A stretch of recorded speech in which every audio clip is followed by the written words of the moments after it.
វត្តត្រឡប់មកជួបគ្នាសាជាថ្មីជាមួយនឹងថ្នាក់មូលដ្ឋានគ្រឹះស្ដីពីការទិញលក់ហាងឆៃមាសនិងយុទ្ធសាស្ត្រទាញយកផលចំណេញទៅលើកម្រិតតម្លៃហាងឆៃមាសកាលពីលើកមុនបងប្អូនណាខ្លះបានចូលរួមហើយបងប្អូនណាខ្លះទៀតដែលគាត់មិនទាន់បានចុះឈ្មោះទាន់ពេលវេលាឥឡូវនេះគឺជាឱកាសមាសសម្រាប់បងប្អូនហើយបងប្អូនណាខ្លះធ្លាប់តែតាមដានតម្លៃហាងឆៃមាសដោយខ្លួនឯងទិញលក់ដោយខ្លួនឯងតែពេលមិនទទួលបានផលចំណេញក៏កើតទុកហើយគ្មានអារម្មណ៍ចង់វិនិយោគបន្តទៀត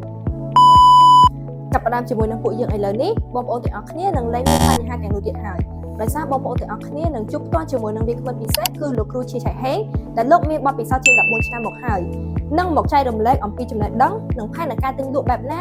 ឲ្យមានប្រសិទ្ធភាពឬមួយក៏ទិដ្ឋិខមួយចំនួនដែលជំនួយដល់ការទិញលក់របស់បងប្អូនទាំងអស់គ្នាអ្វីដែលកាន់តែពិសេសគឺរបៀបដកដាក់សាច់ប្រាក់បែបណាឲ្យត្រឹមត្រូវនិងស្របតាមប្រព័ន្ធច្បាប់របស់នាយកតកមូលបត្រកម្ពុជាសម្រាប់សិក្ខាសាលារបស់យើងនឹងរៀបចំឡើងនៅថ្ងៃទី22ខែមេសាឆ្នាំ2026នេះវេលាម៉ោង1ដល់ម៉ោង4រសៀលទីតាំងអគារ Golden Tower